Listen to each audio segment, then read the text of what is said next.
4,80,04,823। আপনারা অনেক সময় প্রশ্ন করেন যে আমাদের আয়ের উৎসটা কি, সেটাও আমরা এখানে জানিয়ে দিয়েছি। জাতীয় নির্বাহী কমিটির মাসিক চাঁদা, বই পুস্তক বিক্রয়, বিভিন্ন ব্যক্তি ও প্রতিষ্ঠান হতে অনুদান, ব্যাংক হতে অর্জিত সুদ, এটা হচ্ছে আমাদের সোর্স, আমাদের আয়ের সোর্স। আর ব্যয় হচ্ছে আমাদের বিভিন্ন, যেমন ধরুন ব্যক্তিকে আর্থিক অনুদান, বিভিন্ন জেলায় বন্যা কবলিত এলাকায় ত্রাণ বিতরণ, পোস্টাল লিফলেট ছাপানো, বিভিন্ন জনসভা বাবদ, বিভিন্ন আলোচনা সভায় হল ভাড়া ও অন্যান্য খরচ, পত্রিকায় ক্রোড়পত্র ছাপানো, রমজানে ইফতার মাহফিল ও অফিসিয়াল বিভিন্ন খরচ বাবদ এখানে হচ্ছে আমাদের যেটা ব্যয় হয়েছে।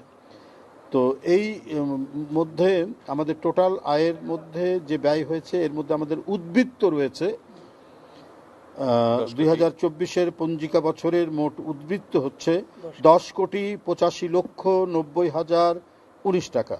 আমি আবারও বলছি, 10,85,90,019 টাকা, যা ব্যাংকে গচ্ছিত আছে। বন্ধুরা, নির্বাচন কমিশনের বিধান অনুযায়ী এটি প্রতি বছর 31শে জুলাইয়ের মধ্যে আমরা দলের আয় ব্যয়ের প্রতিবেদনটি এখানে জমা দেই।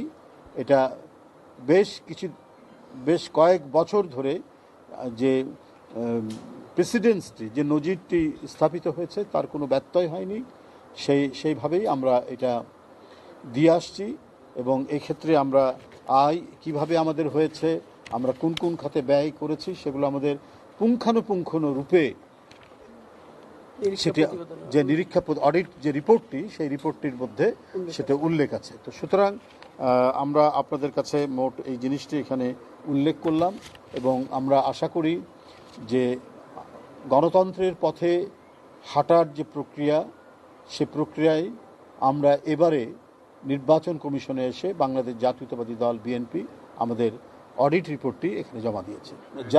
যারা অবাধ সুষ্ঠু নির্বাচন বিরোধী, যারা গণতন্ত্রকে বিপন্ন এবং ধ্বংস করেছিল এবং গণতান্ত্রিক প্রতিষ্ঠানগুলোকে যারা ধ্বংস করেছিল, সেই সমস্ত দোসররা তারা তো বসে নেই।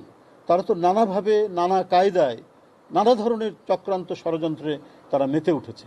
তো এই সমস্ত জিনিস, বিষয়গুলোকে আইডেন্টিফাই করে যাতে কোনো ধরনের নির্বাচন বিরোধী, গণতন্ত্র বিরোধী শক্তি কোনো ধরনের চক্রান্ত যাতে করতে না পারে, সেটা তো দেখার দায়িত্ব হচ্ছে অন্তর্বর্তীকালীন সরকারের।